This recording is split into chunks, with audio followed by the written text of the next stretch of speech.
odds with your ex, and that, you know, reconciliation, and not even just getting back together, but just reconciliation in terms of a friendship is something that is very confusing to people. But I think these days, and I don't know what you guys feel, but I see more and more, like, for example, on social media not too long ago, I saw a couple who posted a photo on Instagram, and they came out of the courtroom and they had their divorce decree all signed, and they were smiling and they were ready to head on, you know, their way, very friendly. And so I'm hoping that through stories like yours and stories like mine and those kids on Instagram, that there is a different paradigm for how divorce and post-divorce friendships can go down, that there's more opportunity for that now.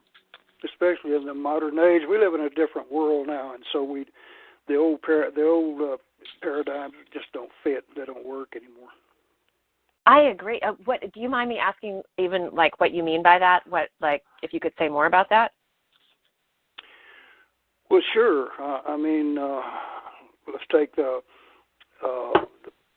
competition for place, for example. There was a time when women's place was in the home and men's place was out plowing the fields. This was dictated by nature, but machines changed all that way of life, and so now we all compete for the same jobs, and it does create problems. But you have to evolve with it. I think. Yeah. Definitely, I think there are possibilities for healing and for hope in ways that maybe weren't quite as easily recognized before, which is awesome. I love hearing that about you and your ex-wife. Yeah, well, I think she was an only child. She had an adopted younger sister, but I was the youngest child, and I think later-born children, well, in my case, I find that later-born children are somewhat easier to get along with. They're used to taking orders from above. Right. And right. And so they're pretty diplomatic. And my ex-wife was an only child, but she's very intelligent, and she's a professional woman. She's used to giving orders, which is typical of a only child. She runs a large apartment complex.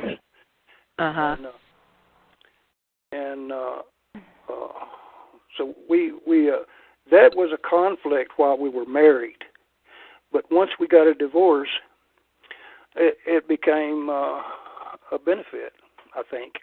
I'm not sure, to tell you the truth. I'm just here to learn. Yeah, fair enough. And I have to cop to being an only child myself, and I fully recognize all of the stereotypes that go along with that, and I think that I may be guilty of those. What about your ex? Was he by any chance a firstborn child, or heaven forbid another only child? No, I know, heaven forbid that would never work, right? No, he was one of 4, and he was the second oldest. An older sister? Yeah. No, all boys. All boys. His mom, and they were all 2 years apart. 4 boys, 2 years apart, each of them. Oh my God! I know. Yeah. Something worked for him, though, because you describe him as still being a very successful attorney. Yes, he was. And I fully, I give very gratitude and thanks for everything that he did to create a really beautiful life that we had. And he started his own firm. He didn't come from a lot, and everything that he did was self-made. And, he's a very intelligent man, very driven, had a very good work ethic. I think it actually, by the time we were getting to the divorce proceeding part, he's a workaholic. That definitely played a role in some of the disconnection in our marriage. But it did pay off for him financially. So we were talking about stories a moment ago. Sonny Joy, you say that each person has a married story. what is a marriage story, and how does it affect the decision about whether to stay or go in a marriage?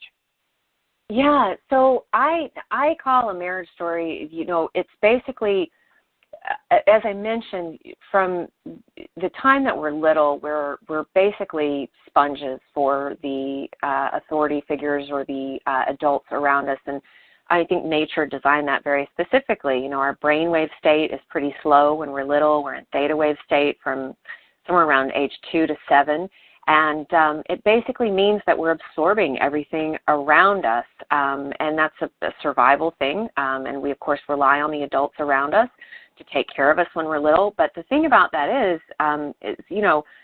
your family of origin or one's family of origin has a very specific story around what marriage is.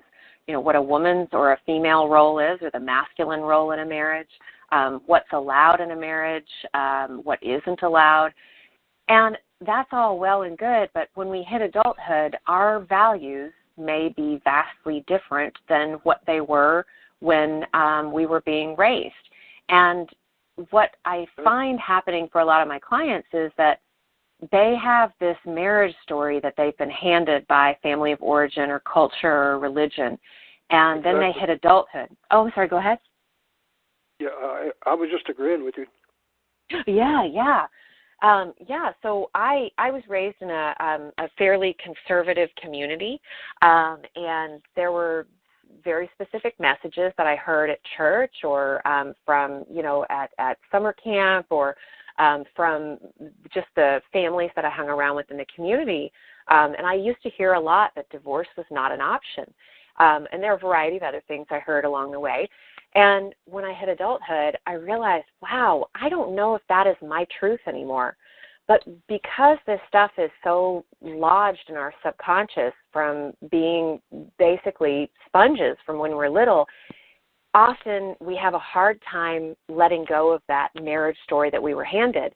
And if your marriage story when you were little aligns with the marriage story that you have as an adult, your values and what you believe as an adult, awesome. But that doesn't happen very often, at least the clients that I see.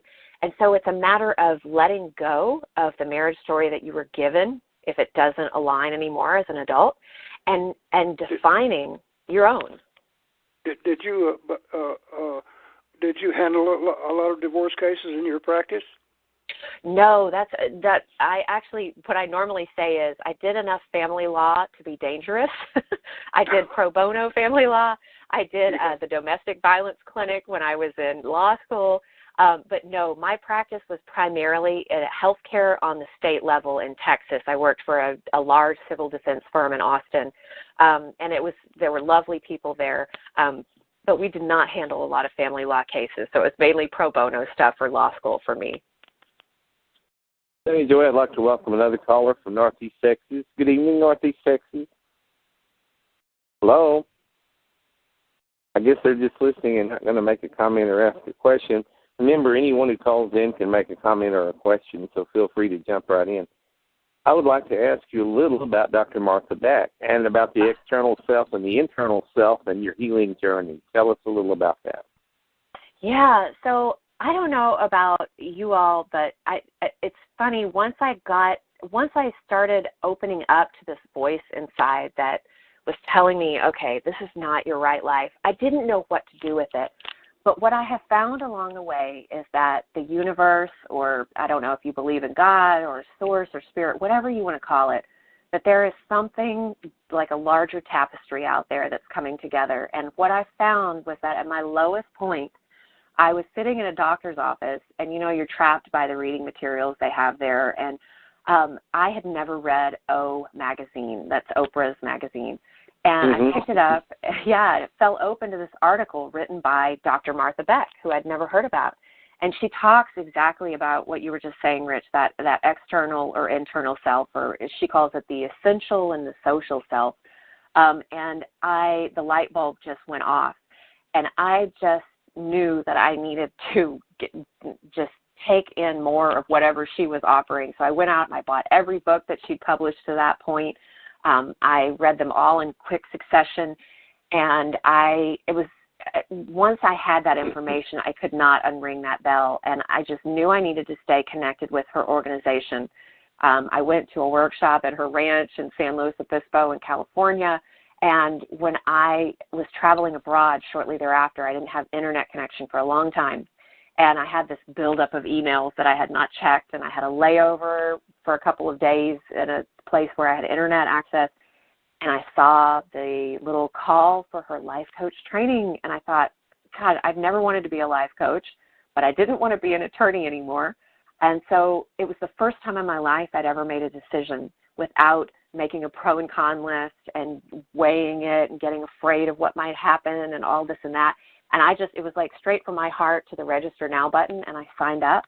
And it's just been one breadcrumb from the universe after another from there. And Martha Beck, I would say, at least in this lifetime so far, she is the greatest teacher of my heart. She has just verbalized, she articulates things in a way that I really connect with. And I think that's so important, finding those teachers that do that. So it was through connection to her and her organization and her life coach training school that landed me where I am now, working with what she talks about, when you become a coach, one of the best places to start, if you don't know who you're going to help, are the people that have your hell and back story. So wherever you've been to hell and back, go out there and help the people who are still in hell. And so what I like to do is help women who are either deciding whether to stay or go in an unhappy marriage, or they're already in divorce proceedings, and to help them get to that place where they can get out more whole than perhaps they even started, or at least come out without those gaping wounds,